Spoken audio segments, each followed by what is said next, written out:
Hi guys, this is an update and more tips on being a CNA. Okay, so this semester I did take off. I said I was going to take a class. I tried, it didn't work out. It's very hard. My son's in daycare. He gets out at 11:30 and the classes didn't fit my time this semester, so I couldn't take a class. The semester before, I took 3 classes because it was online. They offered them online, so I had a choice, online or on campus. So I said, let's do it online where I can stay home and do what I have to do.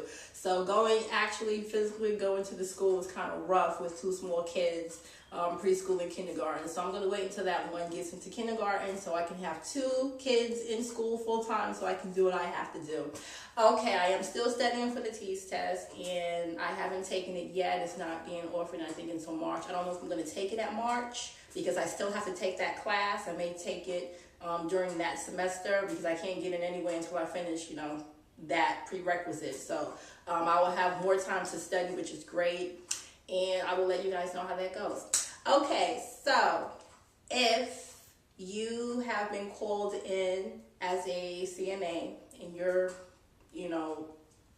working a shift, depending on whatever shift it is, if they call you in early, and you do have your shift to do as well, like for example, if your shift is 11 p.m. to 7 o'clock in the morning, but they called you in for 7 o'clock that day to help, and you will continue throughout your shift, so that's 12 hours, and they want you to help out, and you agree to go in to help out. When you get there, ask for an assignment.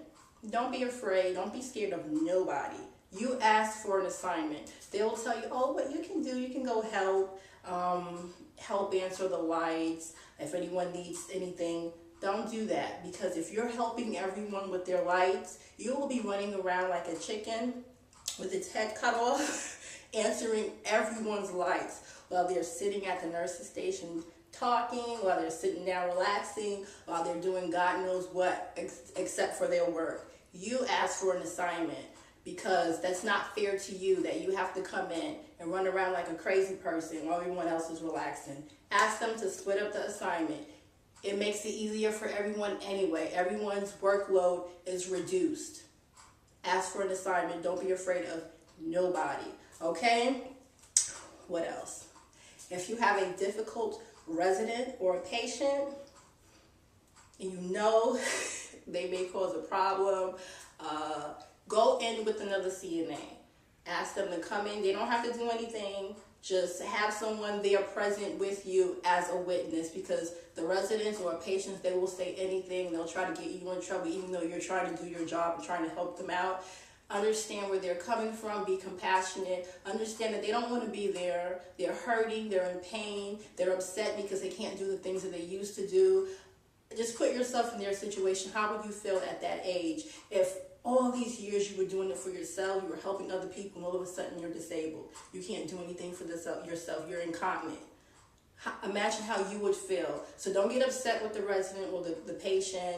Don't take it personally. They're not doing it against you. They're upset with the situation that they have to go through. Just be compassionate. If you don't want any problems, bring another person in there with you to help you, or just to stand there to be a witness. Don't be afraid to bring someone else in the room with you. Cover yourself, okay? What else? Oh, when it's time for you to give a report, give a full report. It doesn't matter if they know the residents or not. You just say it out of your mouth so that you can cover yourself, so they can say that they didn't know. Okay, give a full report. Tell them what it is, if it's 2 assists, incontinent, what the problem is with them, what was requested by the family, what they need, blah, blah, blah. Give them the full report. Something else I wanted to tell you guys.